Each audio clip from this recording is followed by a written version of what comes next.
This is Adam, and I'm going to review CalSpas' smallest swim spa, the F-1222, their 12-foot model. So I've owned this swim spa for over a year, and I swim about twice a week, usually breaststroke. So you already know you got to do ground prep for a spa this size to make sure that it can carry the weight. You know you've got to have 240 volts electricity to power the motors and the heater, and you've got to have enough adequate space around. You should also know that some maintenance is required. So I used to have a standard size hot tub, and I barely did any maintenance on that. I threw in a chlorine tablet once in a while. I find that this bigger tub definitely requires more testing and chemicals. So you definitely have to take care of that. So many of the screws in the tub are rusting, and you'll see some rust stains. Well, first off, you would think that an expensive product like this for the water, they would use stainless steel, but the dealer says it's because I use too much chlorine. So again, on the testing, I was concerned before I bought the tub about noise. As it turns out, I would say the motor noise at night, when it goes on to keep the water warm, it's maybe the same noise as my central air conditioner.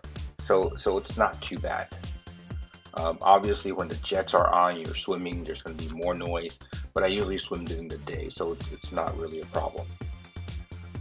The biggest problem is size. So I'm a little bit over 5'8", but I still find myself occasionally touching the sides, the bottom, and the back. Now you might think, hey, this thing is 12 feet long. How can I be touching the back? Well, first off, it's not like it's a solid wall in the back. There are seats, so it's not. I may not be touching the back wall, but my feet are hitting the seats.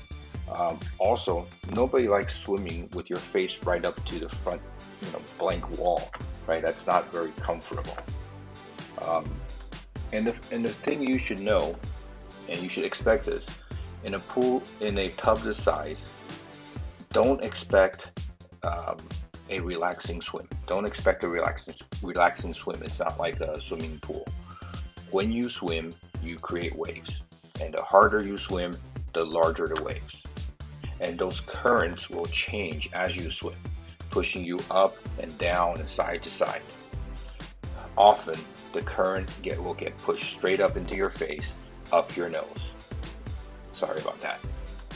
The bubbles, they'll get trapped in your swim trunks, sometimes making your rear end a little bit too buoyant. I think you get the picture. It's hard to swim.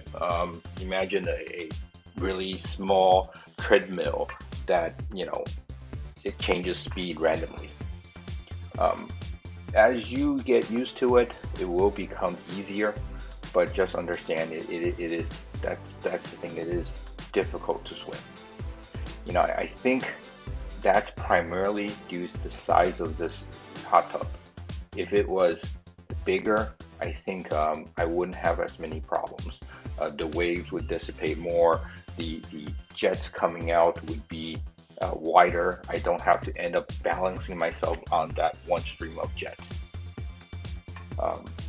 So I would definitely recommend getting a bigger model if you can afford it.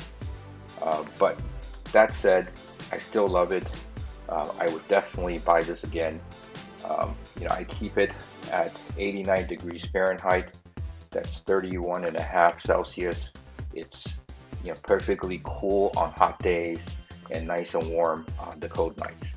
So I really like it and would recommend it. So I hope this helped, and thank you.